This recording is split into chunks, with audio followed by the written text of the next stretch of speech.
அஸ்ஸலாமு அலைக்கும்மா. இன்றைக்கி நான் வந்து இந்த புடலங்காய் கூட்டு வைக்க போகிறேன். இது மேலே என்ன செய்யணும், கத்தியை வச்சு நல்லா சீவிடணும். வெட்டி என்ன செய்யணும், இந்த உள்ளக்க பாருங்கள், இந்த இப்படி இறுக்கி ஒரு மாதிரியா அதை பூரா எடுத்துடணும். எடுத்துட்டு உள்ளக்க ஒரு இந்த விதை மாதிரி இருக்கும், அதை பூரா உள்ளக்குள்ளதை எடுத்துட்டு அவங்க க்ளீன் பண்ணி இந்த வச்சுக்கிறேன் பாருங்கள்.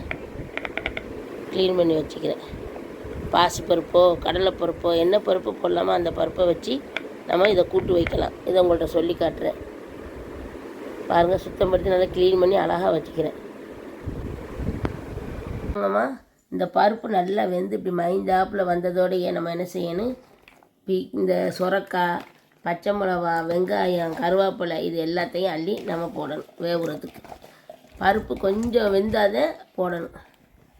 போட்டு லைட்டாக தண்ணி ஊற்றி அடுப்பில் 2 உப்புக்களையும் போட்டு நம்ம மறுபடியும் அவிய வைக்கணும். இங்கே பாருங்கள், இப்படி தண்ணி நல்லா ஊற்றி இந்த காய் வேவுற அளவுக்கு தண்ணி ஊற்றிக்கிறேன். தண்ணி ஊற்றி இதுக்கு தேவையான அளவு உப்பு போட்டு கிண்டி விட்டு நம்ம அடுப்பில் தட்டை மூடி கொஞ்சம் சிறுதியில் போட்டு ஒரு 5 நிமிஷம் நல்லா காய் வெந்துடும். அதுக்கப்புறம் பாக்கிய சொல்கிறேன். அரைவேக்காடு இருக்கும்போதே புடலங்காயை, வெங்காயம், பச்சை மிளகா, கருவேப்பிலை எல்லாத்தையும் போட்டு கொஞ்சம் தண்ணி ஊற்றி உப்பு போட்டு அவிய போட்டேன். எப்படி இருக்குன்னு பாருங்கள். இதுக்கு பிறகு நம்ம என்ன செய்யணும், இதுக்கு இந்த மஞ்சத்தூள் போடணும். மஞ்சத்தூள் அந்த ஸ்பூனை பாருங்கள் எப்படி போடுறேன்னு. இந்த ஸ்பூனை பாருங்கள் எப்படி அள்ளுறேன்னு பாருங்கள். இந்த பாருங்கள், இந்த ஸ்பூன் போடணும்.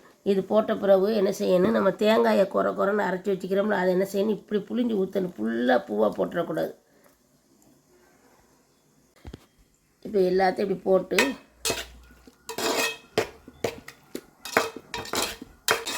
இது நான் பாசிப்பருப்பு போட்டு ஆக்கிக்கிறேன். விருப்பம் இல்லாதவோ கடலைப்பருப்பு போட்டு கூட ஆக்கலாம். ஆனால் பருப்பு போட்டு இந்த காய் போட்டு ஆக்கினமாக்க இந்த மழை காலத்தில் இப்படி காய் ஊற்றிங்கிறது ரொம்ப நல்லது. நல்ல நீர் போகும், உடம்புக்கு ரொம்ப தண்ணி சத்து இருக்கு.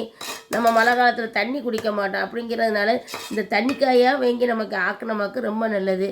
இதுக்கு பிறகு இப்போ நான் ஒரு 2 நிமிஷம் அடுப்பில் வச்சு அதுக்கு பிறகு நம்ம தாளிப்பு ஊற்றி கடுங்குற பருப்பு, காஞ்ச மிளகா தாளிப்பு ஊற்றினா நம்மளோட புடலங்காய் கூட்டு ரெடி. நீங்களும் இதே மாதிரி வீட்டில் செஞ்சு கொடுங்க. இப்போ பாருங்கள், கடுங்குற பருப்பு, காஞ்ச மிளகா இப்படி தாளித்து இதில் ஊற்றினமாக்கு கூட்டு ரெடி. இதே மாதிரிமா நீங்களும் செஞ்சு வீட்டில் பாருங்கள். ஆயிஷத்துமாக்கு லைக் போடுங்க, சப்ஸ்கிரைப் பண்ணுங்கள். அஸ்ஸலாமு அலைக்கும்.